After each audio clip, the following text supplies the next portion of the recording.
Hello everybody, Aaron the Introvert here, and welcome back to part 3 of our Spyro the Dragon playthrough. And yeah, we'll just pick right back up where we left off. It's been a little while since I've recorded. I think it's been maybe about 10 days or something like that. I've been trying to record a bunch of these videos in bulk over the weekend. But yeah, the past weekend I had to work on a Saturday with my job after work, like one Saturday a month, which is kind of annoying. So that kind of threw off all my my weekend plans. But we're back. Last episode we beat Dr. Shimp, who I went on about how his name kind of sounds like a slur or something, but I'd completely forgotten until I saw something about it the other day about the Three Stooges. I think Shimp was actually the name of like the original actor, or like what they called the character before. I want to say it was before Curly came along. There was somebody else who was named Shimp, and I kind of want to say they might have been related or something, but I don't know. I'm not the biggest Three Stooges fanatic, so I don't know. Correct me in the comments if I'm wrong about that.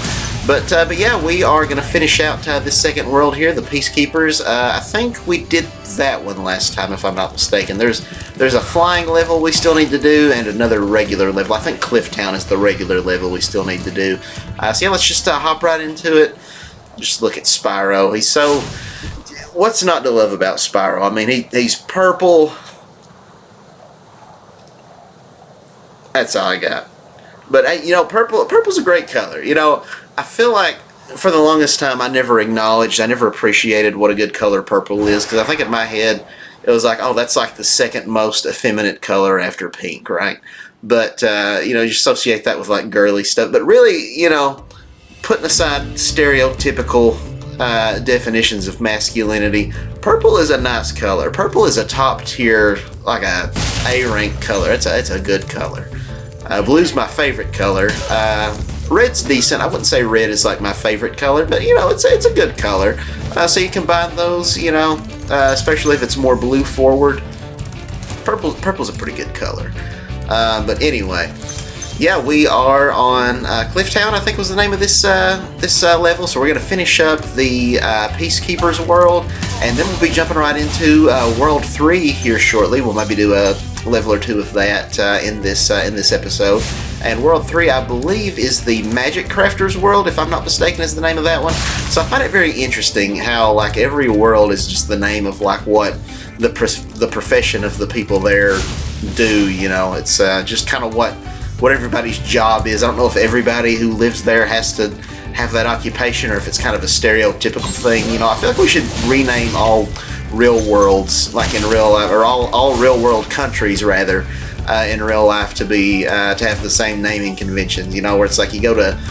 So in this game, you know, World 1 is it's the Artisans realm, and then World 2 you got the Peacekeepers. World 3 is the Magic Crafters. So imagine in real life, right? You go to France, and it's like, you know, oh, welcome to Snail Eaters, you know, and then you go to Germany. It's like, oh, welcome to War Makers, Spyro.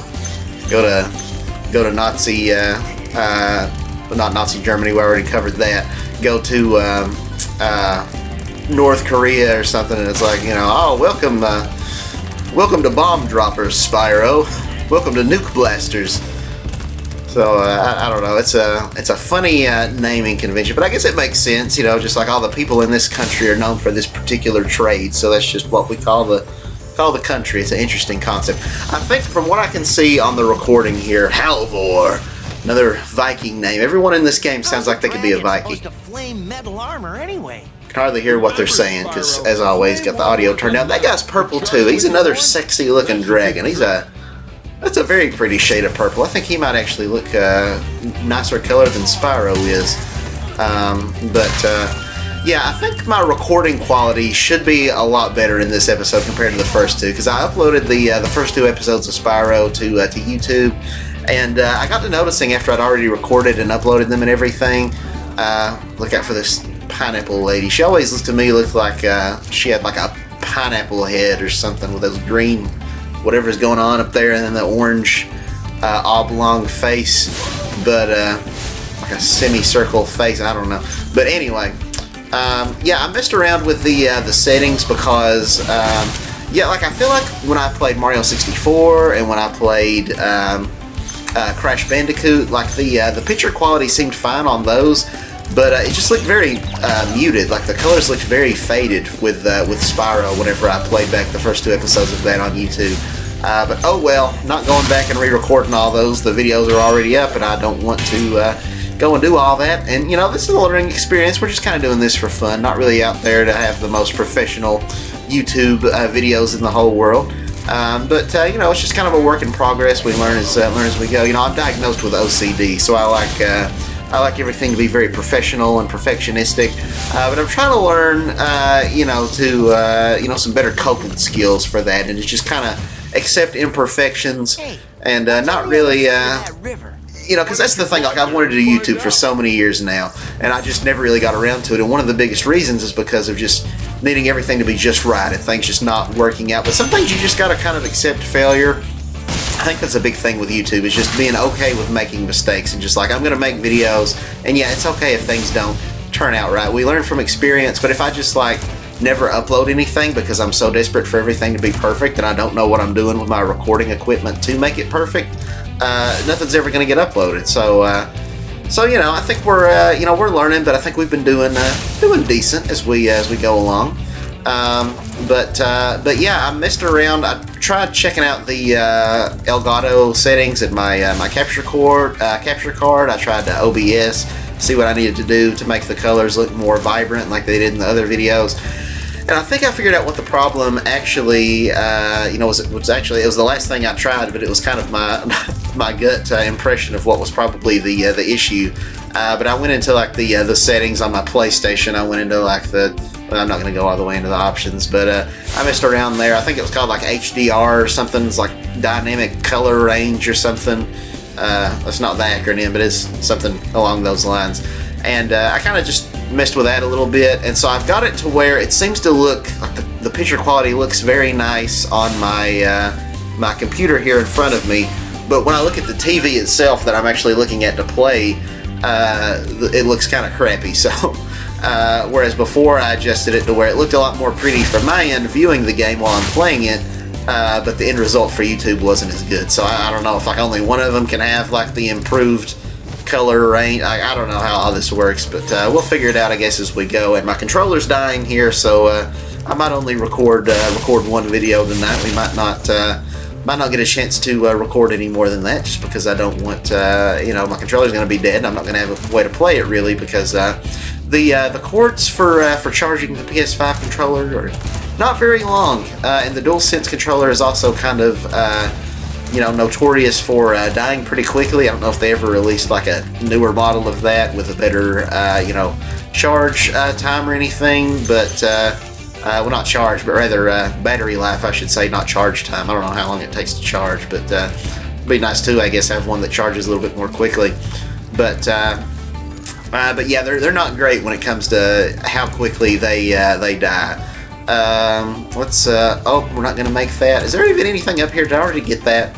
I don't know. It's so hard to play and talk at the same time. I don't know what I have done, what I haven't done.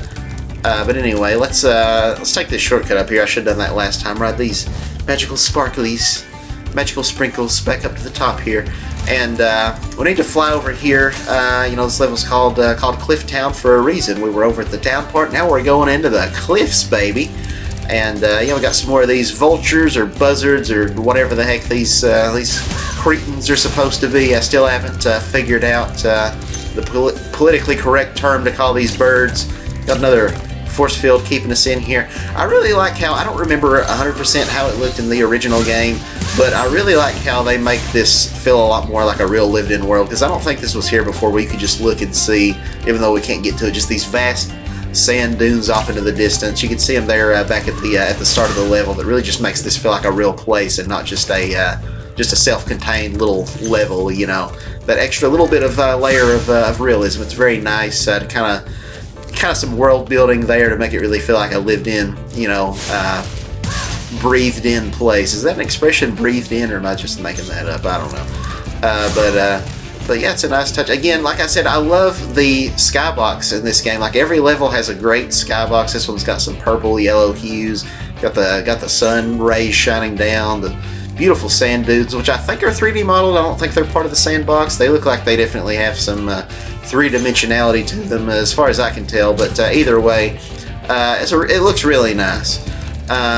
Hopefully we've not missed any gems up here.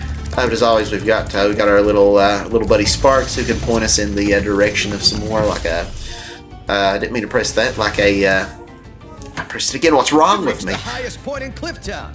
Like a metal detector or something. That's the word I was looking for. Speaking of metal, I like this guy's metal wings that he's got going on. I don't know why I crossed my arms like this to make wings. I just thought it would look cool.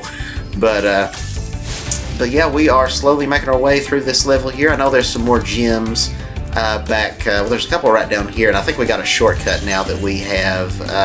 Yeah, now that we've made it up here to the cliff tops here, we can quickly and easily get back up here.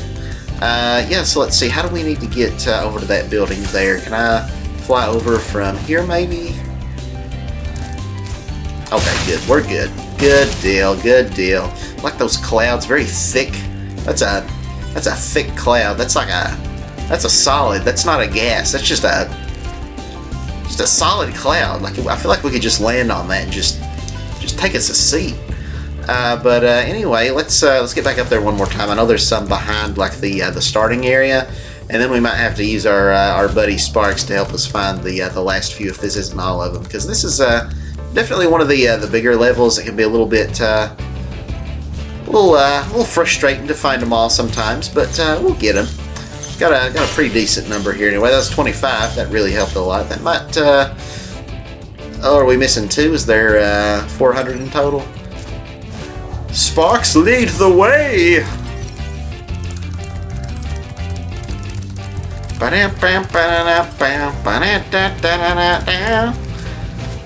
Only just now had a chance to actually hear the music. Okay, is there a thing up there? Oh, he's pointing. Ah, I see. I see. Okay. Get these 2 elusive little gems over here.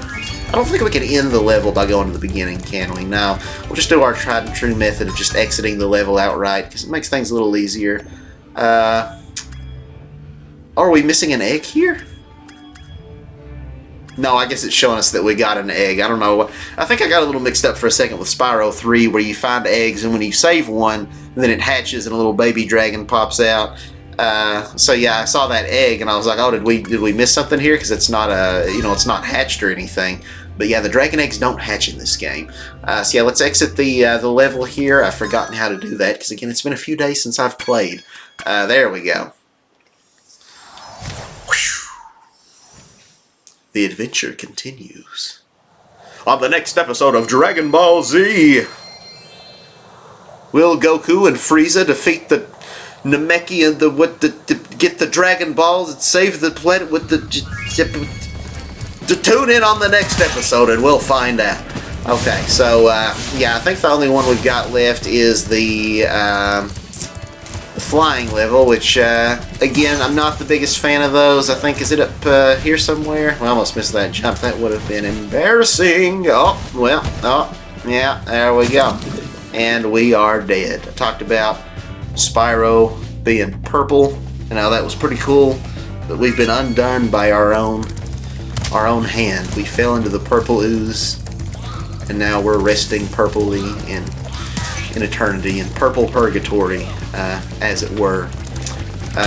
Okay, let's make our way back over there here, and let's get this stupid flying level out of the way so we can move on to the cool stuff. I'm ready to get out of here. I'm ready to go on to the artisan's realm, which is a pretty good world from what I remember. I get so excited. Like in this game, I feel like all the world, like there's not any worlds in this game that's like a miss, you know? Like I get excited for each one. It's like, oh, we're going to the Magic Crafters next, and then I think after that we got the swamp, and it's like, oh, I'm excited for the swamp, and then after that, oh, it's the Dream Weaver's world. I can't wait till we get there. So yeah, a lot of good levels in this game. This is another level. I'm gonna lose the challenge here, but just take a moment to appreciate this pretty skybox. This is one of the better ones here. Just this purple, just very pretty. These clouds, and you can see the stars. I love the skyboxes in this game, man. I am.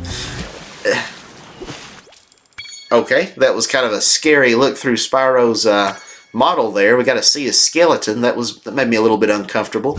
Spyro was kind of glitching out there on the loading screen there. I don't know what's going on. Activision patched this game that came out in 2018 that I'm playing in the year 2024. So that's what, like 6 years? I don't know. I'm not a math whiz. But yeah. So these, as you may recall, oh, that is not good. We're missing a chest. We got to beat this within the time limit. You kind of got to find the pattern. A lot of times it's very trial and error. You got to replay these levels multiple times usually to kind of get the pattern down and figure out what the best method is for the order to to get all these collectibles in without time running out. And yeah, I think we just got these arches, and then the last one is lighting the lighthouses. So yeah, I don't know. We'll just see how this goes. We may end up running out of time here. It's not looking super great. We get some time each time we pass through one of these archways. But yeah, I don't know if it's going to be enough because we still seem to be losing time with each pass. Oh, and we touched the water, so that's instantly having to restart, which is a little annoying. But you know, this is what it is. Let's try this one more time here, and I really just want to get done with this level so we can move on to the next world and just do some regular old platforming again. Because as I've talked about before, kind of like with Crash Bandicoot, let's let these first here, these lighthouses. Maybe that's the best approach. I don't know. But like I talked about with, you know, we played through Crash Bandicoot 2, which I said was my favorite because it's just got a lot of good platforming and not as many weird, gimmicky levels. Where's the other lighthouses? See, that's why I hate these levels. They're so... I don't know. Here we go. Okay, let's go back this way. We're almost out of time. This is not a very good run. We're definitely going to have to start over probably. But, yeah, I don't know. I just, yeah, okay. Let's give it another go. Maybe going for those second is not the right approach. Let's just do how we were doing it before. Fly through the rings here, get the treasure chests, and then we'll get the archways and the lighthouses, I guess. Maybe it's best to get the arches and the lighthouses kind of at the same time because they are pretty close to each other. Maybe that's the best way to do it without losing a whole bunch of time. Yeah, I'm just not crazy about like score attack, kind of time attack things. But anyway, what I was saying about Crash Bandicoot is Crash 2 is my favorite of the original Crash trilogy by a long shot because it's not super gimmicky, which the first game isn't either. You know, the first game and the second game are both just kind of focused on the core platforming, but the first game has a lot of problems. But by the second game, they really refined the platforming elements. But then with the third game, they just got way too gimmicky. Crash 2 implemented a couple gimmicks, but they were fine, like, you know, riding the polar bear. Those levels, I think, are really enjoyable, some of the highlights of the game, honestly. So they don't detract from the overall experience, you know, but Crash 3, they added the, you know, you got the motorcycle levels that control terribly. Those aren't particularly fun. You just got a lot of different stuff like that where it's like, man, I really wish I was just platforming right now. And that's definitely how I feel about... Okay, I thought I was doing pretty good there, but I guess we were running out of time. But that's definitely how I feel about these Spyro flying levels, man. They really bog down the rest of the game, and I guess they are optional. I wouldn't have to be doing this. You know, I guess I could just save all of these maybe for just like one last episode where I go back and do all of the flying ones. But I don't know. I feel like that episode would probably never get completed because I'm really not a fan of them. So if I just did a whole level where I'm doing nothing but these, or a whole episode rather where I'm doing nothing of these, that would probably get pretty tedious for me and not all that fun. And I don't know how many people would even want to watch that, just all flying all at once, because they're not great. Like, they're not terrible. Like, I could see why I guess a person would like these maybe. Could I though? Am I just lying to myself? I don't know. Maybe I couldn't. I don't enjoy these levels. But you know, I think we're maybe doing a little bit better here. So hopefully we can get it on this go through. If not, maybe the next. Now let's go through. Light all these lighthouses. Hopefully not miss any along the way, because that kind of makes it a little tricky too. It's not like we can just stop and look around and survey our environment very easily. This isn't looking good. They're so far away. Again, I hate it's so trial and error. Okay, we got a little bit of yeah.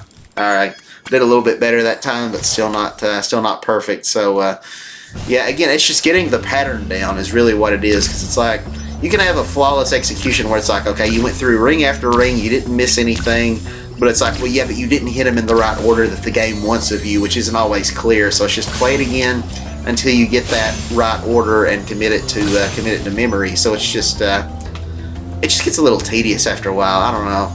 I don't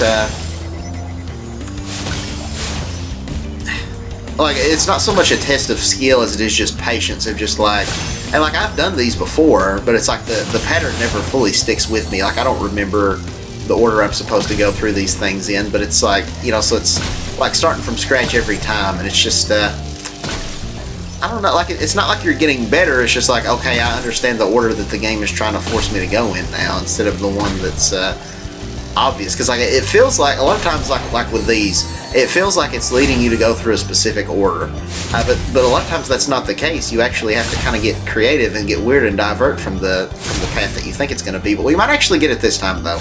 We might actually have it here. It's going to come down to the wire a little bit. We got 2 more lighthouses. I see one. Where's the last one? Oh, it's down there. Oh, okay, get down there, Spyro. Get it? Okay, I think we got it. All right, we're good. We had about a second left, 1.1 seconds, but we'll take it. It doesn't really matter too much about the high score. We're done. Let's move on. World 3. Let's go. I'm getting the heck out of here. Yeah, we got 3,000 gems now. Class of 3,000.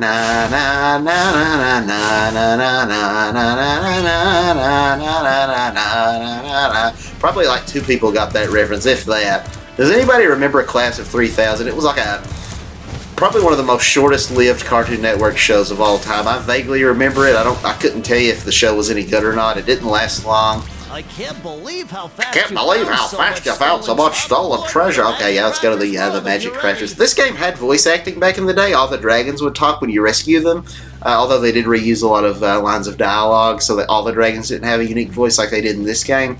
But this guy, whatever he's supposed to be, the balloonist, and there's like a different one in each world, they didn't have voice acting, which is kind of weird that everybody else would. At least all the dragons would, but the very few characters that aren't dragons just wouldn't talk. So it's kind of neat that they went back in and gave some extra voice lines. Like I feel like a lot of love really did go into the Spyro and Crash remasters. It's just a shame that Activision, despite having such talented employees, made not only terrible business decisions, but terrible ethical decisions as well. Yeah, I can't remember if I talked about this before. I might have. It's been a bit since I recorded. Which this game was made by Toys for Bob, who also did the Skylanders games, which I guess had their fans. It was pretty popular for a while, like the whole Toys to Life thing. I never got into it. I'm a big amiibo collector, so once Nintendo started dabbling in it with their amiibos, I got I've got probably like over 80 of those. I'm probably close to 100 at this point. I've not counted them in a hot minute. So I did enjoy collecting those, but I never got into any of the other Toys to Life things. And I only get the amiibos because I'm just a hardcore Nintendo fanatic, so I want to display those on my shelf. Nobody really uses those to scan into the games or anything. Who we got here? I guess I missed his name. I wasn't looking quick enough. But yeah, I don't know. The Toys to Life craze kind of came and went. Yeah, I never really got into the Skylanders game. It's kind of that meme, look how they massacred my boy, because they completely redesigned Spyro and made him look kind of terrible, in my opinion, like a weird little goblin guy. He had these weird like fangs and like, I don't know, he just, the 2000s, like kind of the mid 2000s, like the 2010s, I guess, onward was just a dark time for the game industry, in my opinion. You just had a lot of these terrible character redesigns, like, and the gameplay of these games just became terrible. It's like, oh, let's completely change everything you know and love about Spyro the Dragon, from his character design to the game design. Let's change Crash Bandicoot while we're at it and make him beat 'em ups. And now Crash is gonna just be the dumbest character ever and have these weird audio clips where it's like the Tasmanian Devil or something. I almost said Ty the Tasmanian Tiger, which are fun games. Maybe I'll play those someday on this channel. But like, they really ruined Crash and Spyro, like Namco with Pac-Man. Like, let's give him like weird looking like irises and pupils, and instead of having his like gloves that are kind of like boxing gloves, like kind of like mitts, where you've just got the thumb and then the other fingers are kind of connected. Like, let's give him individual creepy humanoid hands. And when they had that Pac-Man and the Ghostly Adventures series that was not very good. I can't confirm this. I could be giving complete misinformation, fake news, but I want to say, was Pac-Man in that cartoon voiced by the woman whoever does like Gohan in Dragon Ball Z Kai? Because I feel like it's the same voice actress. Like, it definitely sounds like Pac-Man's voiced by a woman. You know, where you can like tell that it's like it's a female like doing her best to do like a male voice. Like, if you listen closely, I feel like you can tell that.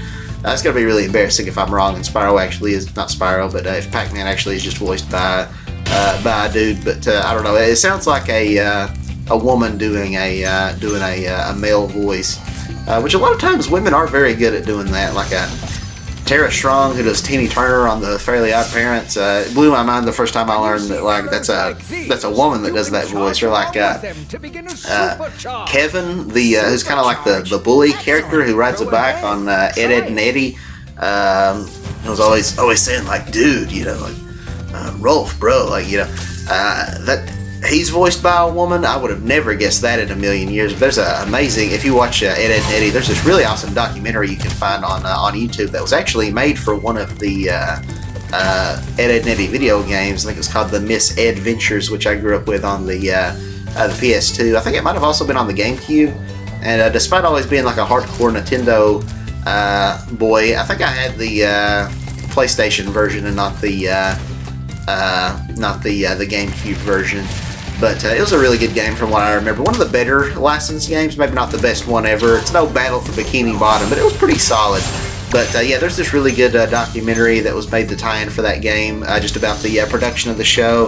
They go a lot into all the voice actors, and it's so cool seeing like the voice of like, you know, Rolf, like, hey the boys, just like all the other different characters, like Johnny. They had them all on there, the Kanker sisters. The only one they didn't show is Jimmy, who's like the kind of the he's got the braces, and he is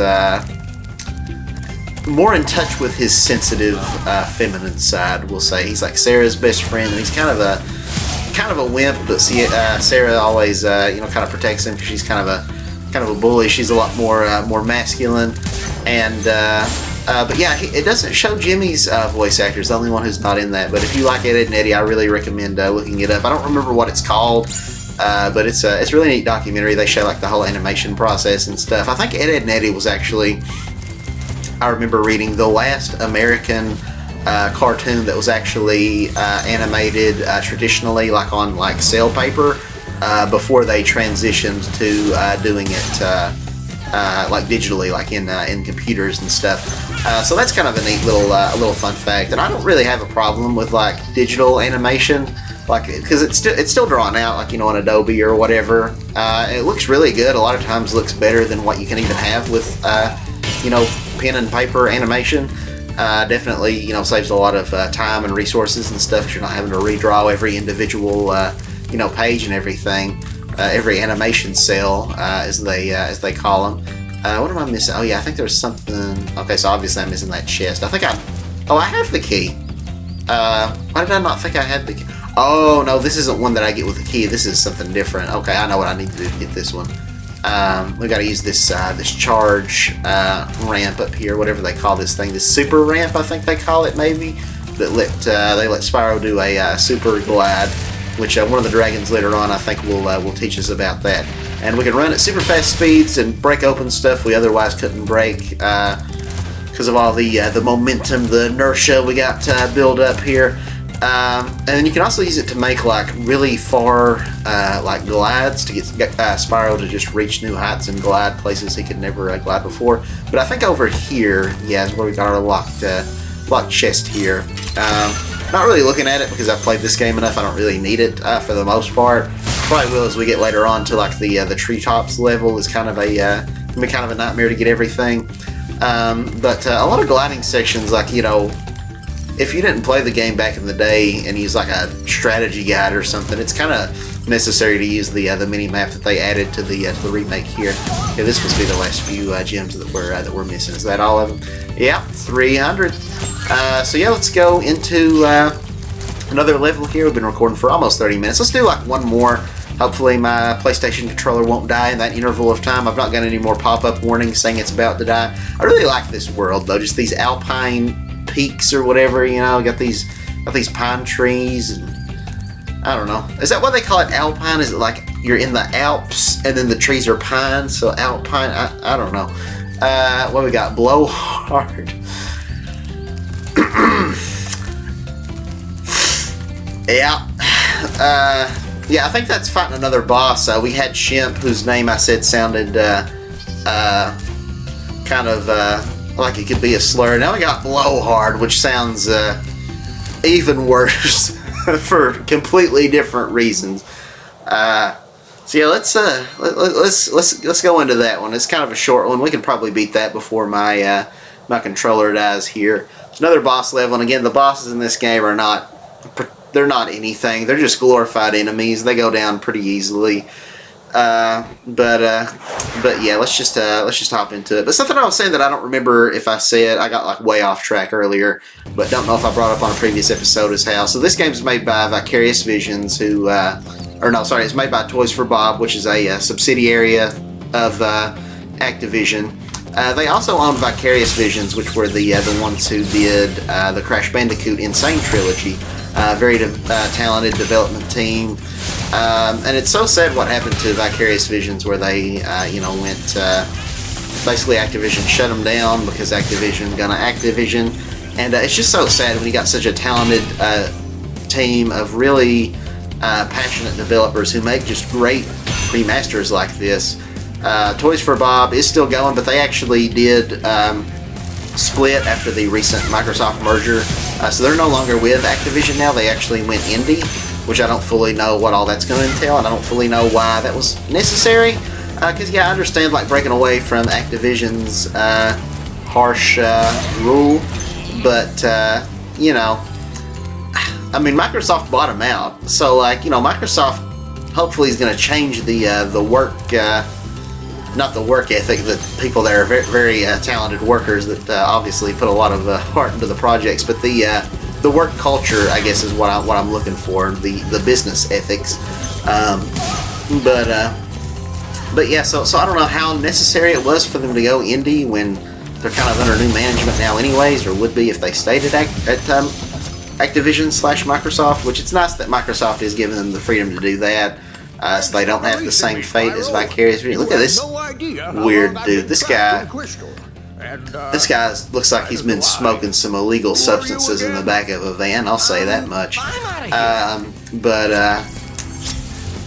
But yeah, Vicarious Visions, it's so sad that they went under. Because like Toys for Bob, they did a great job with this remaster. And they also went on to make Crash Bandicoot 4, It's About Time, which is a really solid Crash Bandicoot game.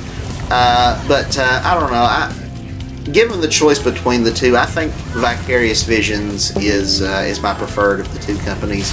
Oh gosh, I got a pop-up about my laptop dying here. Hopefully we can make it through this video. I thought I had it plugged up on charge, but evidently I did not. So that's my mistake. But I think we should be all right here. I think we'll be able to finish up this video, hoping and praying, knocking on wood anyway. Kill this guy. He looks like I don't know the name of the character. Is not one of my favorite movies, but which might be controversial for some people. Not one of my favorite Christmas films, but the Polar Express. That guy who, like, you know, was in the the engineer or whatever, and they had to pull his big long red beard like that, and then he would like, like ooh, or whatever, and the yaks that were blocking the road would go running. Hashtag yak on the track. Let's get that trending. Not sure what that's supposed to even mean. But so they had to clear out the yaks that were blocking the railroad tracks, and I don't know. It just looked a lot like old Blowhard there that we just beat. It wasn't particularly hard, and I guess you could say that guy really blows. I'll be here all week, ladies and gentlemen. Actually, that's not true. I'm only going to be here probably recording on like Saturdays and Sundays because that's when I'm not working. Or in this case, I'm recording Friday night, so which is basically the start of my Saturday. Yeah, I guess we will probably wrap it up here. I did want to finish that point though. It's very sad that Vicarious Visions went under. I think they were bought out, or well, not bought out. They ended up. I think a lot of the people who were laid off ended up starting their own company. I don't know the name of it offhand. I'm not even sure if they've released a game yet. I need to get the facts on that. But Did You Know Gaming is a very neat YouTube channel that goes through a lot of like gaming trivia and things. And they did this whole scoop about how they uncovered that they actually partnered with Nintendo to make a 3D open world Donkey Kong platforming game, which sounds like it would have been awesome because I love Vicarious Visions so much. And Activision went and canceled the project and shut it down. I think I did mention that when we were playing Crash, but it's worth repeating. So that's very disheartening. I hope Nintendo's working hard on a new Donkey Kong game. They're coming out with Donkey Kong Country Returns HD next year on Switch in like January. Looking forward to that, even if it is just kind of a HD port of the Wii game, which was already ported to the 3DS. And they're selling it for $60 now, which isn't great because it was like $50 back on the Wii, and it's just the same exact game, but they're just kind of smoothing out some of the pixels and pretty much calling it a day. But I'm not going to go into a whole thing about that. But I do think Nintendo is wanting to revitalize interest in Donkey Kong, so hopefully there'll be something cool coming out on the Switch 2 or whatever that's supposed to be releasing next year that's maybe Donkey Kong related. But it is unfortunate that Vicarious Visions is dead and they won't be the ones behind it. But at least Toys for Bob still puts out good games, and there's rumors that evidently they are working on a Spyro 4 now, even though that they became indie. They're evidently partnered with Microsoft, which again just makes the whole going indie thing seem kind of pointless to me if you're going to partner with Microsoft anyways, who owns Activision, but whatever. But supposedly they are working with the Spyro IP, and we're making a new one. So hopefully in the near future, in my lifetime, before I'm a frail old man who dies, I'll get to play the true Spyro 4. But anyway, that's going to be enough for this episode. We've been gone for about 37 minutes. And I need to put my PlayStation controller on charge and also charge my my laptop. Maybe I'll record more after my controller's had a chance to charge. But I don't know. It's like 1 in the morning right now. So we'll see. I need to work on my sleep schedule. I'm still not doing great about that. Thanks so much for watching, everybody. If you liked the video, you know the drill. Give it a thumbs up. Hit the subscribe button down below. And, if you don't like it, then forget you too, pal. No. Give it a dislike. I don't care. You do. It's a free country.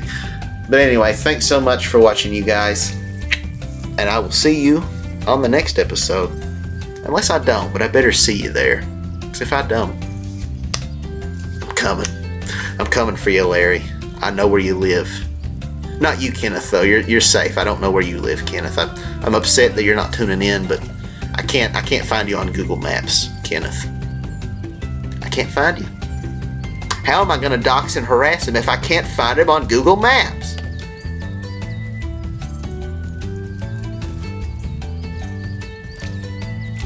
The video isn't ending.